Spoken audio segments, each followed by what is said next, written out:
On this episode of Bleak, we are discussing the murder of a 69-year-old investigative journalist from Las Vegas. Buckle up. It's about to get bleak.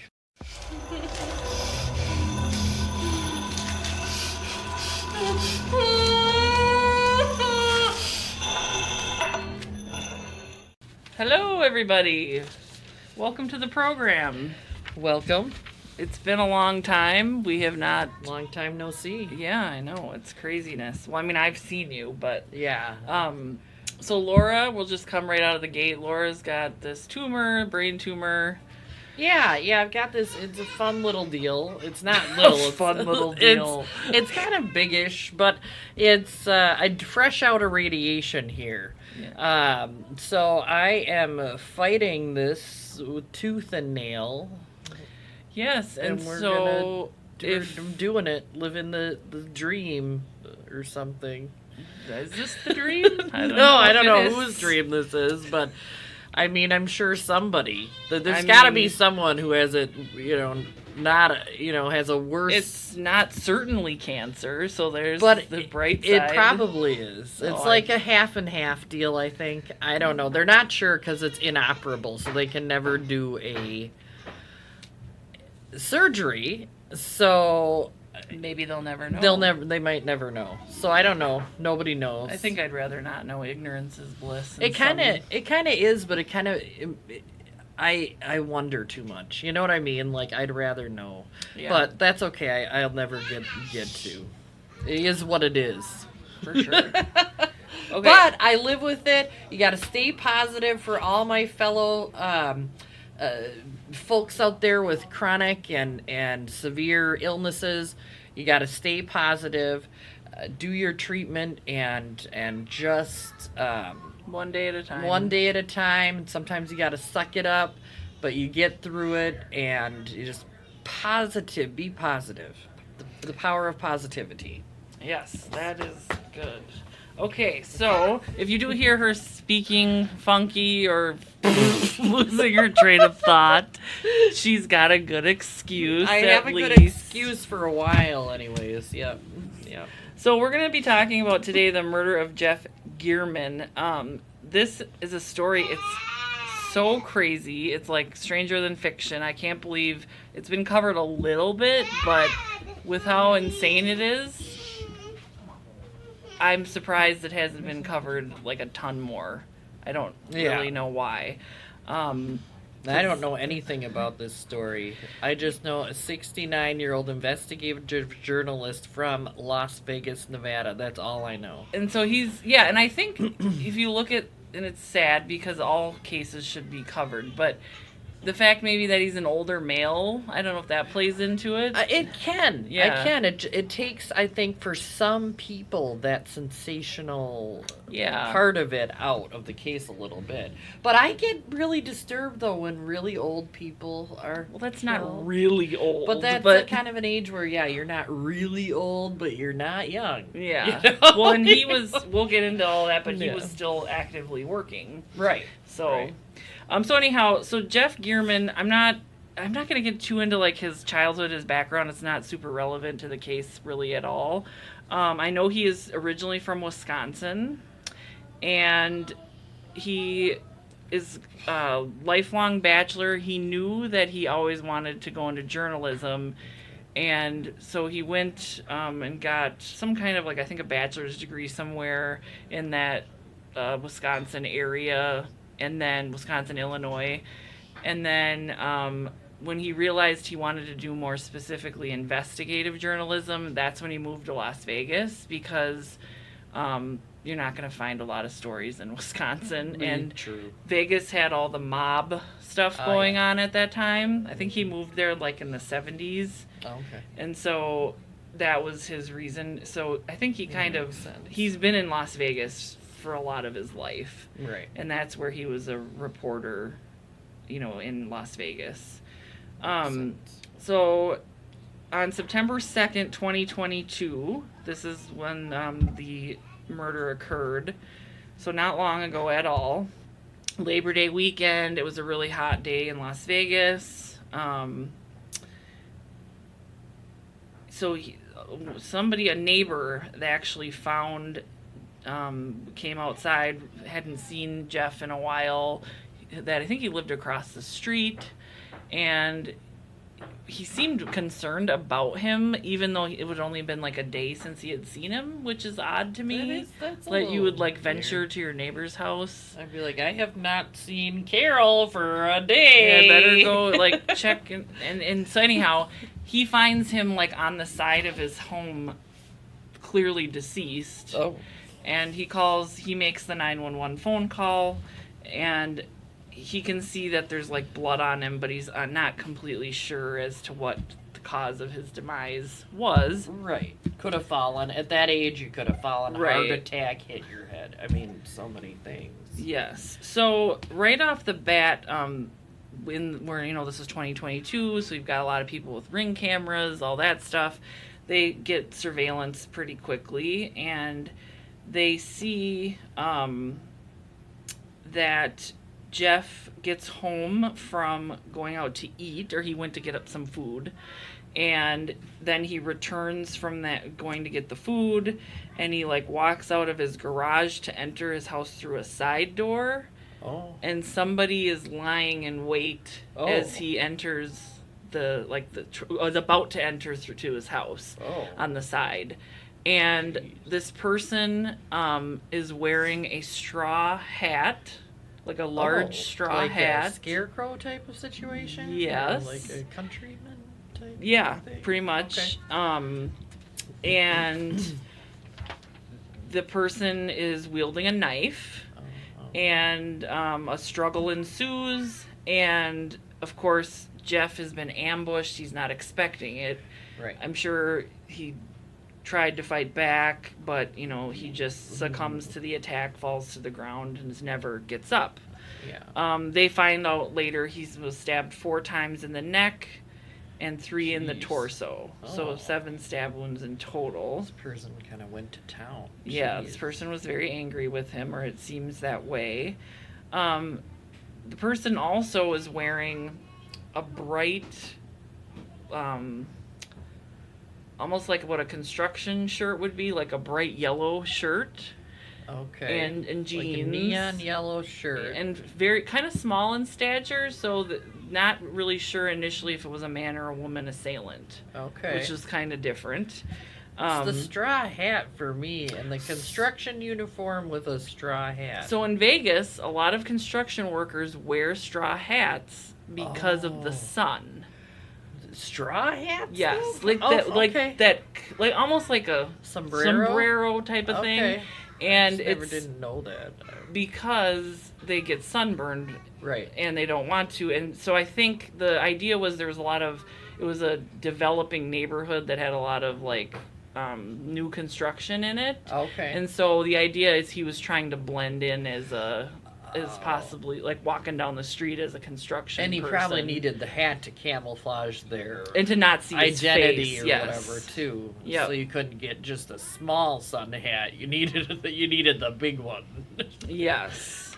Okay, that makes sense. And the medical examiner did say that because he wasn't found until 24 hours after the attack by the neighbor. Yeah. But the medical examiner said, he died suddenly, and even medical intervention early on probably wouldn't have made a difference. Right. They would have tried to save him. He probably wouldn't have saved him anyways. Yes. Yeah, type of a thing. So this person really had it out for him. Yes. They were there to kill him, it sounds like to really fatally kill him. I mean, kill him. Yes. So just kind of getting back to what Jeff Gearman was. So he reported on the mob for many years. Specifically, he did a lot of reporting on Tony Spilatro, who was a main player in the Chicago mob. And he was so notorious that he was actually the subject of Joe Pesci's character in the movie Casino. Oh, okay. So Spilatro had a known reputation for being a brutal killer, yet he was never convicted of a single murder. So they knew So that kind of tells you that he's got either police connections or something like that's happening. Right. So in Jeff Gearman's coverage of him, they referred to him as Tony the Ant Spilatro, which was a nickname that Spilatro hated. Right. And Jeff Gearman, anytime he did these stories, he would always try to interview the person that was the subject of his stories. Right. So he would go to a bar and meet up with these mob people to kind of get their side of the story. Wow. And it was very dangerous. Well, yeah. And Jeff was not a big guy. He wasn't strong. He wasn't tall.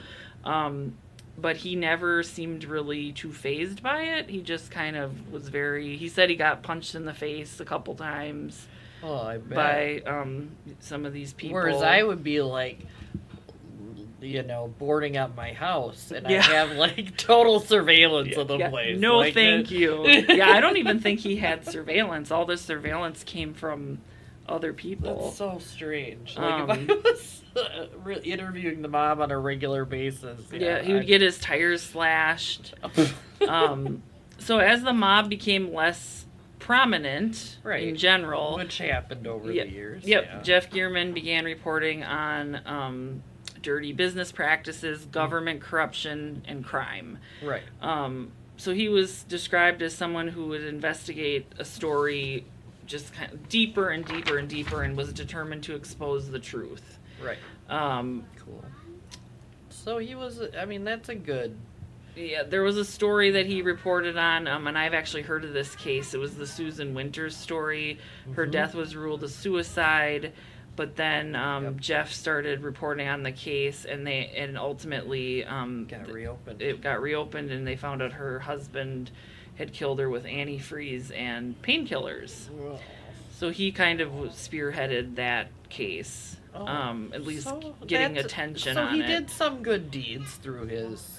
Well, yeah. I think exposing any of these people, saying, "Hey, look, this guy's murdered however many people," right? And nobody's ever prosecuted him, right? That's. So he was kind of a crusader. Yes.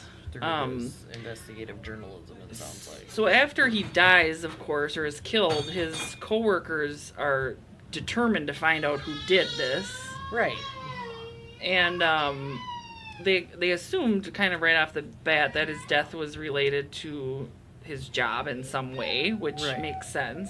Right. So his co-workers were kind of conducting their own investigation alongside of the police. Right. So his co-workers were asked to come up with a list of who his last 10 stories and who they had thought would be most likely to do something like this. Right.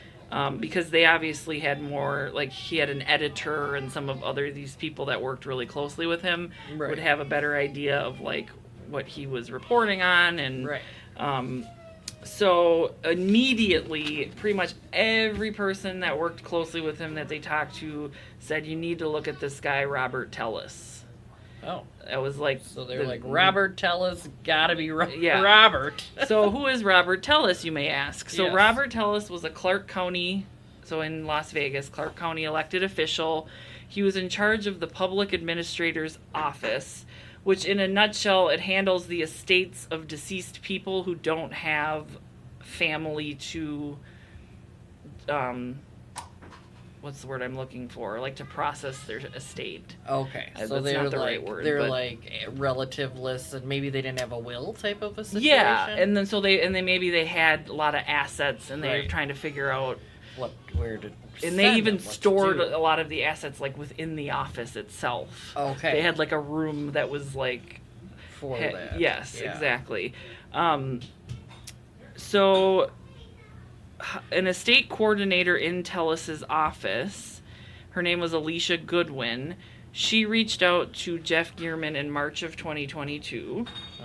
Alicia had filed a formal complaint with the Office of Diversity on behalf of herself and several colleagues who claimed that Robert Tellis harassed, bullied, and discriminated against them. Oh.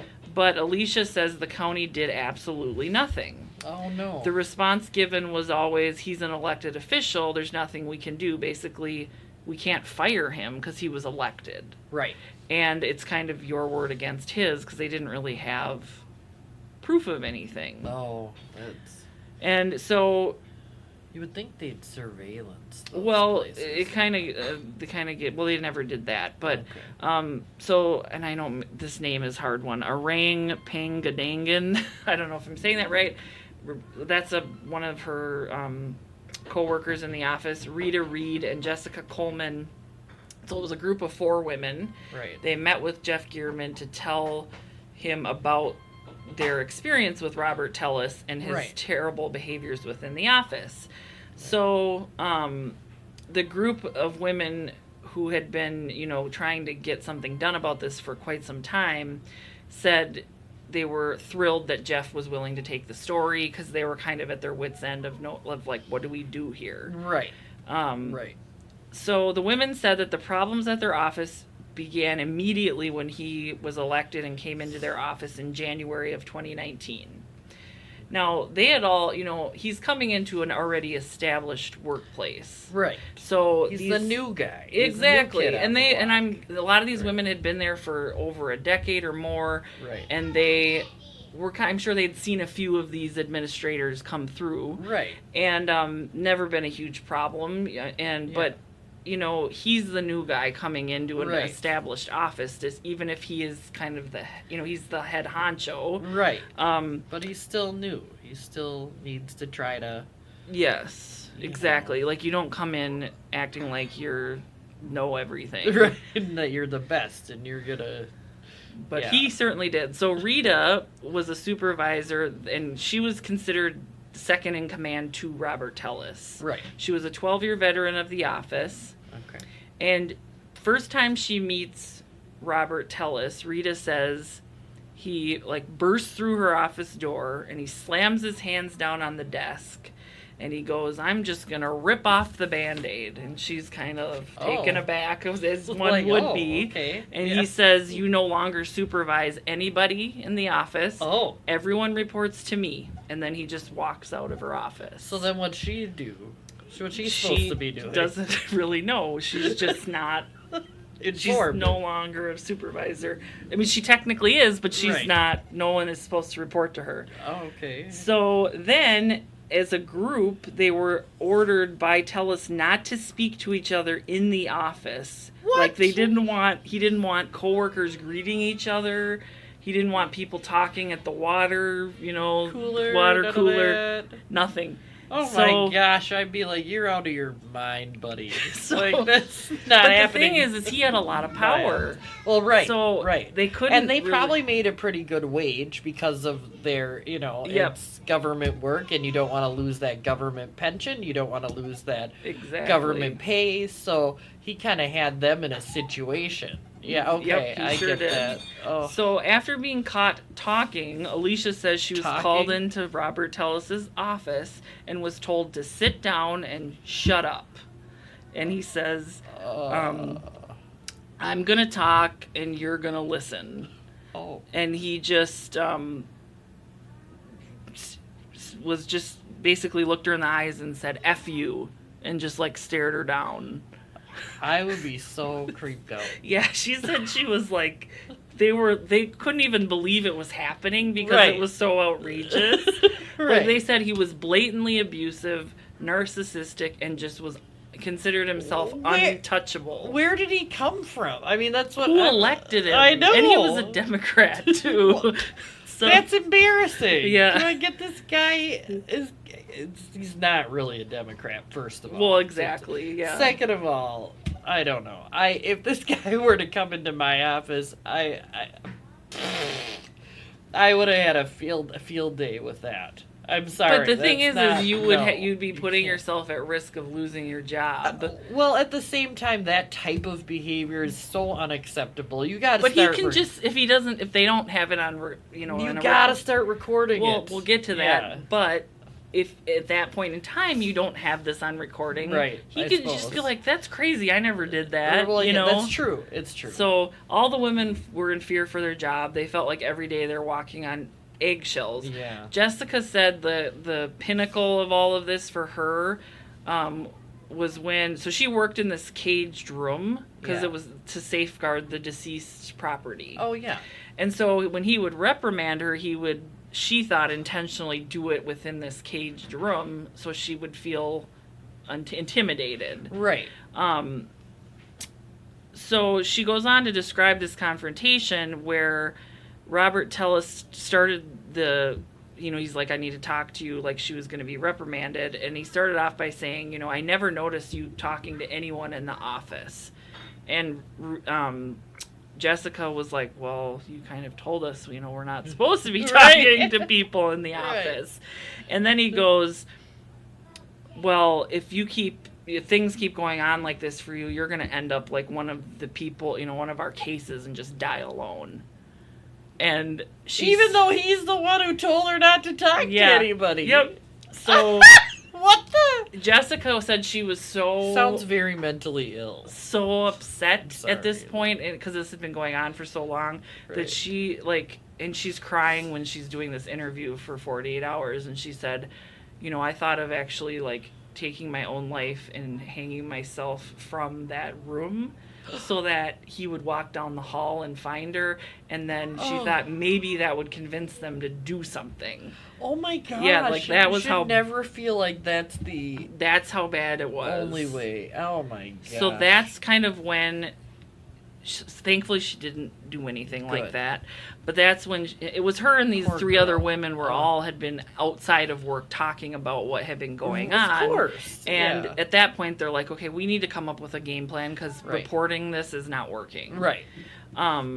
So the first thing is they all suspected Robert Tellis was having an inappropriate relationship with the subordinate named Roberta. Isn't that cute, Robert and Roberta, Bob and Bobby. Yeah.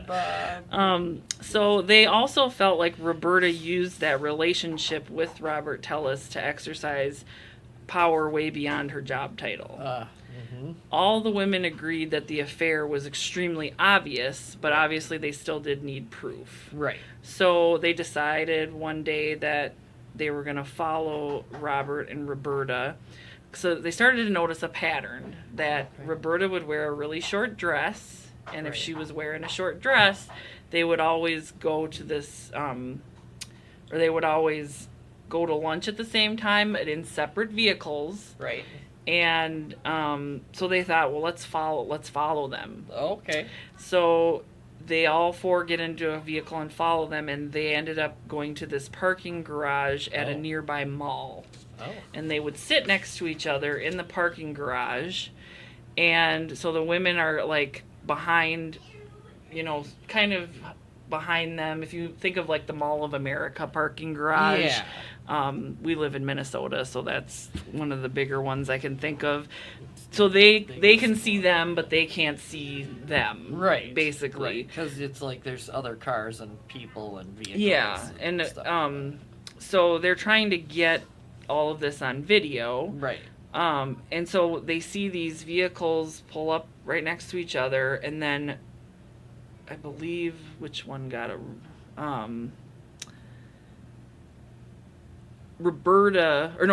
would get out of the car and get into Roberta's back seat, and then Roberta would get into her back seat. So they're in the back seat of this car together. And I wonder what's happening there. So exactly. And so of course they're like, well, that's not technically proof, but they did say on surveillance you can see their shadows come together. Right. you can picture this two shadows and then she gets moving around and coming together in the back seat of a vehicle. Yeah, and so then Roberta would get out, and her dress was pulled way up, and she had to adjust it back down. Oh, yeah. So they got all of this on video. Was he married? Is that he was married? Okay. I'm not sure about Roberta, but Robert was definitely married. Okay. So Jeff. Wait, sorry, I'm the report, the investigative. Yes, and so they were reporting this to Jeff, and so Jeff did confront Roberta because he's the one doing the story. Right. Roberta emphatically denied the affair. She said that they were basically just having like office discussions in the back seat. In the back seat of her vehicle? Yeah, pretty much. Hey, boss, let's get in the back seat and talk about office politics. Yeah, it's absurd. Come on. But ultimately, the Las Vegas Review-Journal, which is Jeff's, with the publication he worked for, they did publish their first story about what was going on within that workplace, right, about Robert Tellis and the blatant affair and all of that. Right. Because he's an elected official. This isn't like a normal job. A normal job. You're at a little bit of a higher standard when you take on a job like that, when you're an elected official. Of course. Yeah. And so the story circulated widely around Nevada and eventually the entire country. Yeah. Finally, the county sent an outside consultant to kind of do an internal, or I guess it wouldn't be internal, but to do an investigation on what was happening. Right. But it was horrible to be there in the meantime. Yes. Really. I mean, it had to be. So, essentially, Robert Tellis ended up losing his bid for re-election in the primaries. Well, good. Ironically, to Rita, which was one of the 4 women. Oh, good. So, even after all this happened, Jeff Gearman wrote 3 more pieces in the Las Vegas Review-Journal chronicling his fall from grace. And just prior to Jeff Gearman's death, a final story was being worked on, but ultimately Jeff Gearman did not survive to actually get it finished and published. Okay. Oh. So when the women at the office learned that Jeff Gearman had been killed, they all immediately, unfortunately, suspected Robert Tellis. Right. So they kind of start looking, the police, as they began investigating Robert Tellis for the murder, they learned that he had been arrested during his time in office for choking his wife. Oh. He was visibly intoxicated, and when the police responded, he said, "You just want to come take me down. I'm a public official." Oh. Like, and he is drunk, he's slurring his speech, right, and he just keeps kind of trying to use this, like, I'm an elected official, I'm really important, like, you know, you don't know who you're messing with, you're just trying to ruin my life, because... And it's like, no, your wife called us because your wife called. You're like choking her and stuff. Yeah, like that's, you know. So, come on.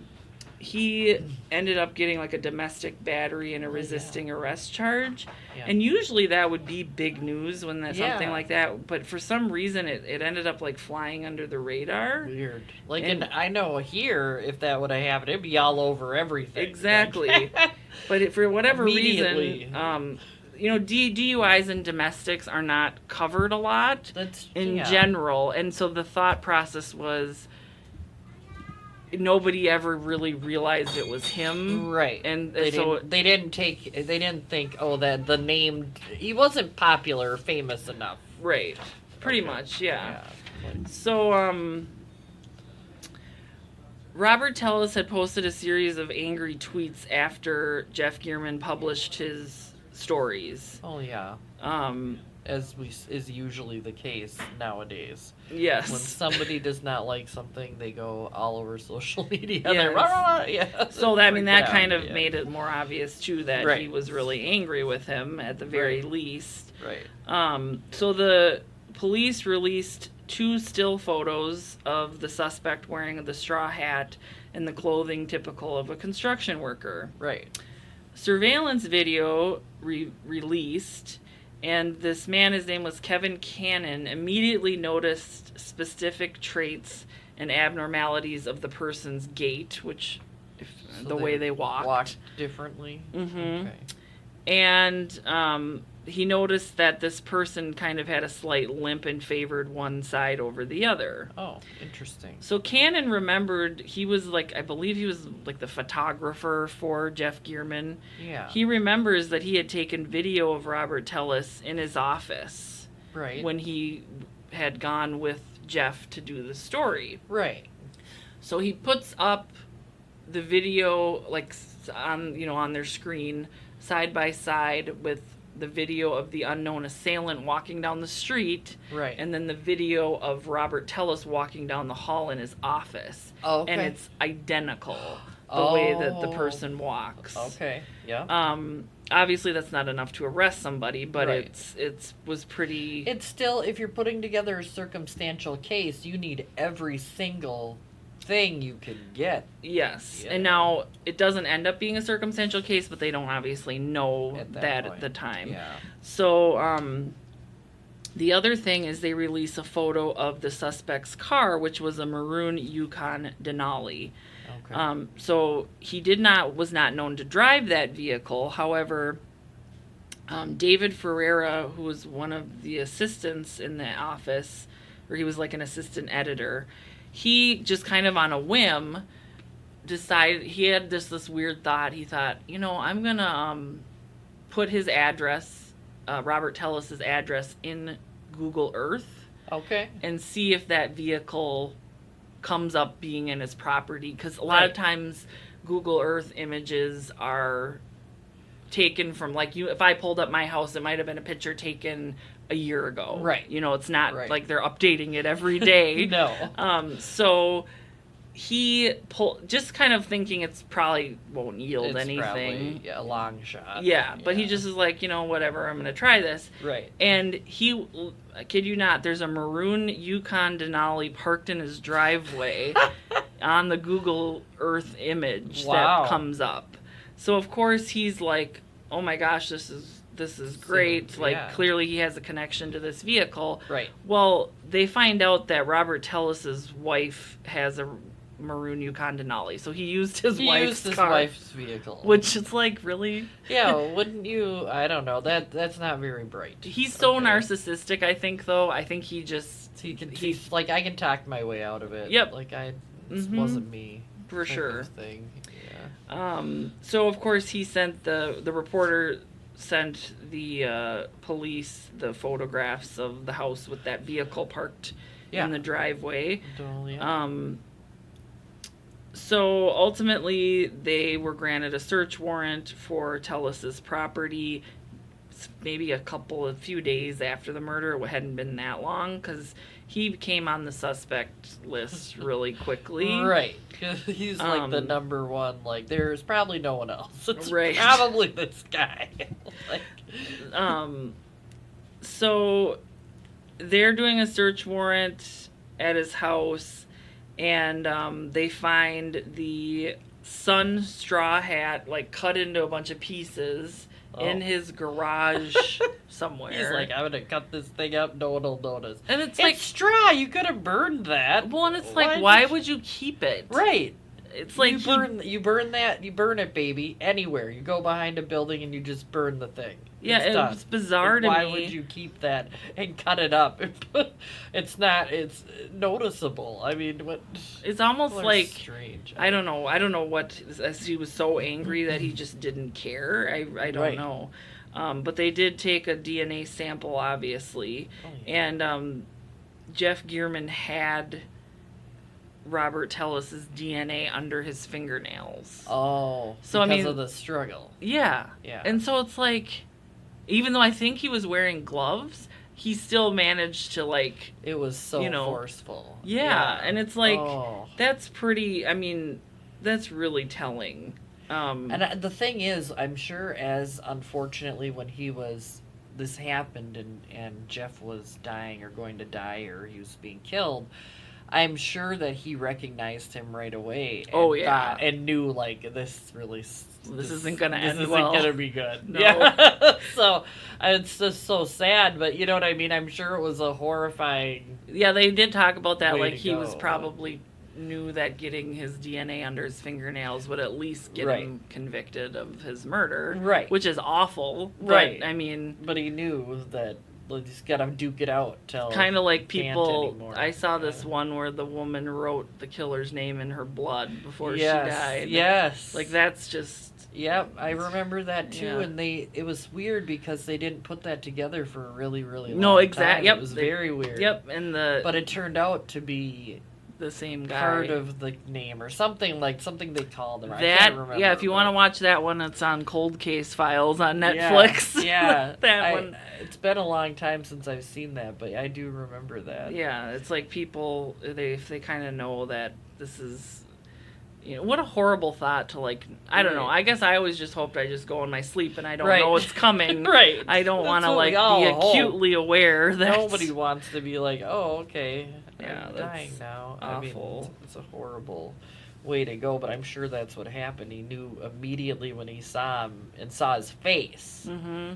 Like, this isn't good. Yeah, especially because he was a nearly 70-year-old, not super athletic. But what's funny to me is that, so he's reported on the mob for all these years, and it's the public official, elected official that kills him. I know, It's not like, the wow, mobster. not the mobsters. They're Yeah. like, wow, whatever. This guy's small fish, whereas this guy was like, this is, yeah. So, very interesting. Yep, and so when they went to arrest Robert Tellis, he was like cornered himself in his house, and he cut, I don't know if it was his wrists, but he cut himself open with a knife, and they ended up bringing him out on a stretcher. Yeah. And one of the photographers that worked with Jeff Gearman wanted to get this as like their front page story. Right. So he befriended someone in the neighborhood because they had the street cornered off and they wouldn't let anybody, on the street. Right. So he befriended one of the neighbors Wow. and then was able to sneak in and get a picture of Robert Tellis coming out of the house, with the bloodied on the stretcher. Oh. And was able to, that was like their front page photo about their, Wow.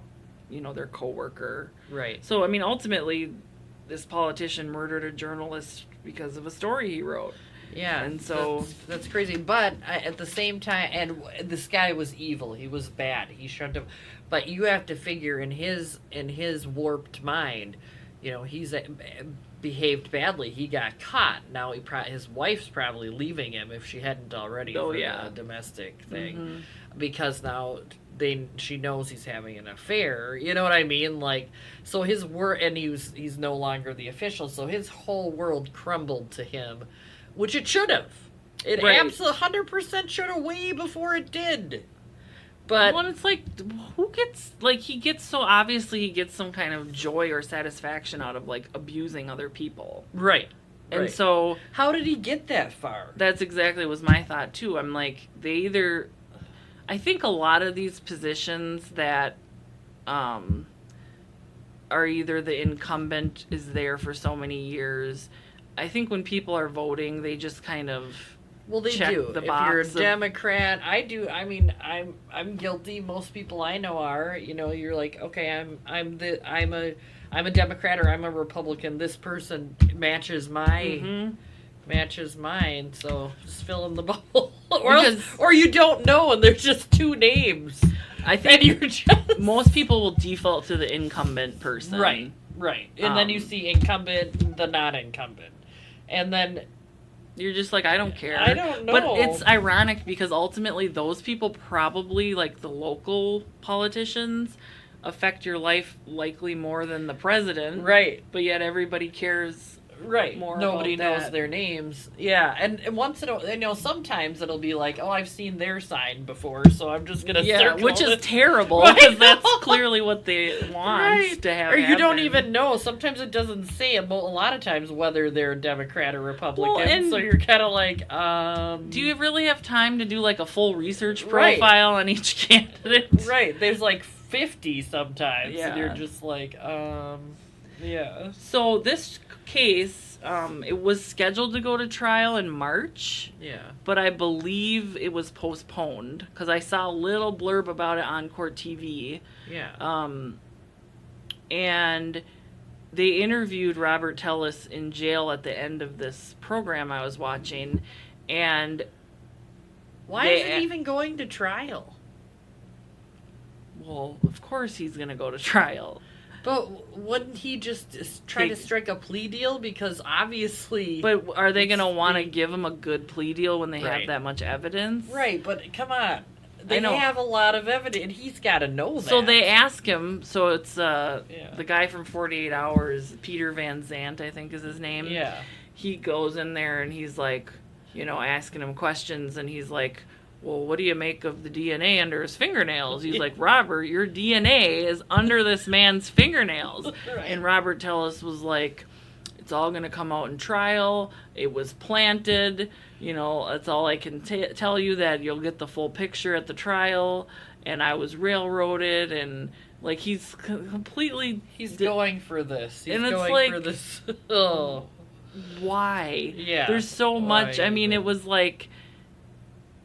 there's something... It's just odd to me. I don't know exactly how old he was. I would guess 50 maybe. Okay. Maybe a little younger or older, but somewhere it's in like that middle age. Yeah. Man. And for him to like go this long with nobody picking up on the fact that he's a complete sociopath, is very odd. It is very odd. That's why it would be interesting. I mean, to research what he had done up until this point and how he got to this elected post. He could have just got lucky, like how he flew under the radar with that DWI.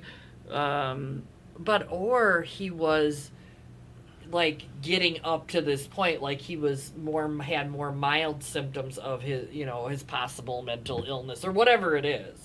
And just suddenly, it just got worse. Boiled until it was worse. Boo, Or he was on drugs or something. Maybe he had, started doing coke or something. You know what I mean? But then it's like... some kind of... He treated, obviously, Roberta really well. Right. So he clearly is capable. I mean, he's sleeping with her, so that's a big part of that. But he's capable of still having a... Yeah, and he was married. Being nice to people. Yeah. Like he could put on a front. Right. So it probably wasn't. I mean, but you think of these things like how up to 50 did you not, I don't know. I don't understand. So that would be an interesting research project if anyone's bored. Yeah, you can look into Robert because I tell you this story. Other than 48 Hours, I have not seen it really anywhere. It's Robert. We're gonna. Sorry. I didn't realize how did that happen? I put like 10 hours on Robert. I'm trying to see what's going on with the case now. There he is. Okay. I've had this case ready to go for a while, so the last I had seen, it was August trial date set for Robert. I'm spelling his name wrong. It's Telles. Okay. Tellis files motion to have the judge recused. I think he might even be representing himself. Those are always fun cases. As if that doesn't surprise anybody. Those are always really fun cases. Yeah. So August is the new trial date. It was March, and obviously it's really common for trial. That's him. Trial dates to be. Is his hair? Was he always bald, or did they shave your hair bald in the Las Vegas? No, I think he was bald prior. Oh, okay. I don't know. I just didn't know. Every system's different. In the South, I see that a lot, where they shave all the prisoners' heads, whereas in the North, you see that they keep them short. You know what I mean? They don't totally shave everything, every piece of it. Okay, so no, I lied. He's not representing himself. Okay. And interestingly, there was a death threat on Jeff Gearman's voicemail from somebody else. A different person? So that's puts a little bit of a... Well, I mean, he did all these stories for the mob for all these years. He probably got lots of death threats. Yeah, that's very true. Let's be honest. But they didn't come to his house in a straw hat, and have the stuff under. If you watch the 48 Hours episode, the person has the exact same stature. Right. The walk was uncanny, how much it was similar. He's 45, by the way. Oh, that's my age. Yeah. A little younger, or a little older than me. But at the time of this crime, he would have been 43. He looks older to me than... But now that I, at my age, everybody Everybody my age looks older I to feel me that than way, myself, too. which I is agree. weird. It's funny. Because to other people, I probably do look my age. I know. I always think that. I'm like, I must look so much younger, and I'm like, I probably don't. Probably don't. Yeah. So anyway, I actually thought that I had written like 10 pages. I thought it would take longer, but that's pretty much. I mean, I think we covered everything in the story. Yeah, so that was a really good case, and I'm going to. We're going to put other stuff together, and I'm going to put some stuff together. And it's been way too long, and I realize that. I've had this health battle, and I am going to get back on the horse.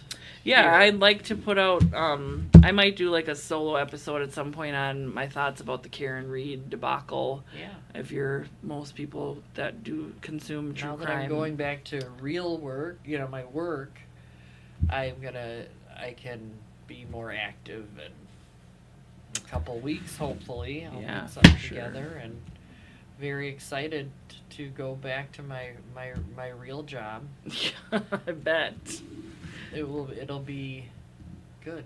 I mean, it's good I'm to excited. have. I'm excited. They say I like love my job. I'm a person who that's good. wants to be at their job. I Well, love you know it. how they say when people retire, they end up like if you don't stay busy, or even people that stay working. They say that a lot of people pass away because they're just sitting there laying in bed or sitting in their chair. And well, it's incredibly boring, but then at the same time, you don't want to be at work having these health symptoms. You know what I mean? No, for sure. Right. Yeah. So it's but at the same time, you're sitting there at home like, okay, like there isn't much. Well, like our going dad is on. 70 and he still works several days a week, It's and hard, yeah. I really think he doesn't look 70 or act He 70. doesn't. He doesn't. And his mother as well worked well beyond her retirement age, and she still looks she's still great, alive, too. and she's what, 93, 94 maybe, 94. I think she's 94. Yeah, I think so. Yeah, so it just goes to show that, No, I think there's definitely some truth to that for sure. there is, but at the same time in my head right now, I'm like, well, I don't want to be working when I'm 85. You know what I mean? I don't think like working your full-time job, but like doing something. Some side work. Yeah. Yeah, that makes sense.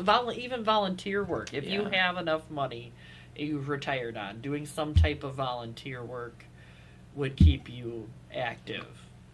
Or babysitting your grandkids or great grandkids or whatever you have at the time, or For sure. or something to keep you active. All right. Well, I think we're going to sign off here. Yep. Well, sayonara till next time, my bleak friends. Thanks for listening, and I Subscribe. I did make a bleak pod. Is this something you can subscribe to? You can subscribe on yes. Subscribe. We will love it. And write a nice review. Somebody commented they didn't like the lady who's being restrained at the beginning of all our But now that's been like our intro, I feel like I just can't change it for some reason. Yeah, and I don't care. I'm not in charge of that, so I don't know. I'm trying to get Max, my son, who's a good artist, to make a cover for us instead of just the plain orange. That'd be great. Well, we could look at a different intro thing at some point. I think the person was joking because they were like, "Oh, I started listening, and then that lady really scared me at the beginning." It's just kind of a thing our show does. That's cool. But no, I do want to say too that I appreciate people's listening despite the pauses in content, because we still have had a fairly good amount of people listening. So that's we appreciate it. Yeah, that's always every nice. listen is it makes our hearts happy. Yes, our heart happy. Yep. I don't know how else to put it. I can blame this on my brain tumor. I don't know another word. She's been talking like that way prior to this. That's true. That's true. Like there was another episode where you were like messing up expressions, common expressions. Okay, maybe it's been my whole life. Okay. Maybe that tumor's been there your whole life. Right. No, I know. It's funny. I had an MRI 10 years prior to the discovery of the tumor, and it wasn't there. So, you do know I that. do know I wasn't there my whole life, but I do, so sometime in that period. But yeah, you get what you get. And you don't pitch a fit. You don't. No fits. I mean, there's, it is what it is. Be a bucket filler, not a bucket tipper. That's right. Yep. That's right. The glass is always half full at my house. Except maybe for, not at my house. I mean, Depends our on the podcast, person though, at my is house, named but- Bleak, which is Yes. not a glass half full approach. It's true. But the thing is, in a lot of these cases, Things are pretty bleak. I mean, most of these cases are going to have that, not really a positive outcome. No. It's Because nice. the yeah. decedent, you can never bring the decedent back. Right, and that's So- the point. It's good to raise awareness of cases and issues, and anything that the public can do to keep themselves more informed and more and safe, and it is always a good thing. I think this case in particular, like, just knowing that, and I'm guilty of this, as we already talked about, that these people that we elect, I mean, there needs to be, I don't know, I some kind of screening. yeah, Like, it's, this I guy- just, to me, this is just so you- unimaginable Yeah. that he could be so bad. like so toxic. Yeah. Yeah. I mean, to just come in there from day one and be like, nobody Yes. reports to you anymore, and you can't That's talk to super- each other at all. Yeah. I mean, that's just wild. And then you're in the office going, "Can I ride this out until the next one comes in? Can I do this?" And does he get possibly reelected? Right. And then you have to deal with him longer? I don't know how that even works. Right. I didn't even know those type of offices were ran by elected officials, but it kind of makes sense because they would have, like, people's money and property, and Right. that has to be, you can't just have random people It makes sense. respond, because I Yeah, suppose responsible you could, or- I'm guessing it's heavily surveilled, but Right. they have that room with all of the belongings that could be worth money, Oh yeah. so they probably are Probably in a tons of position money, that they yeah. could, you know. It's caged and everything. Yeah. Like, yeah. I mean, it makes sense that such a place exists, but I just Right. never I've never thought about it. thought about it either. I mean, is that in every city? I imagine every big well, city. yeah, I Yeah. suppose there are people that die with no family, or Yeah. no, they haven't expressed what they want to have happen with their stuff, Right. or They just don't care, or whatever the or situation even like is. even if they do have a will, I suppose they still have to, like, get the stuff out of their house and Right. get it to the correct person, Right. because maybe the person's not even aware exactly of the will. Or maybe they can't figure out who the person is. Like they say, Yeah. I want Bob Johnson to have this, and then they're looking around going, well, I don't know who that guy is. Yeah. Right, like who's Bob Johnson? Like, you know what I mean? That might So- that actually be kind of a cool place to work. It would. That So- sounds like really kind of a neat job, Yeah. actually. I mean, I don't know what it all entails. I would No. imagine a lot of, like, looking for Research. people and Well, research. Yeah, you'd be Right good up at that. my alley. Yeah. Yeah.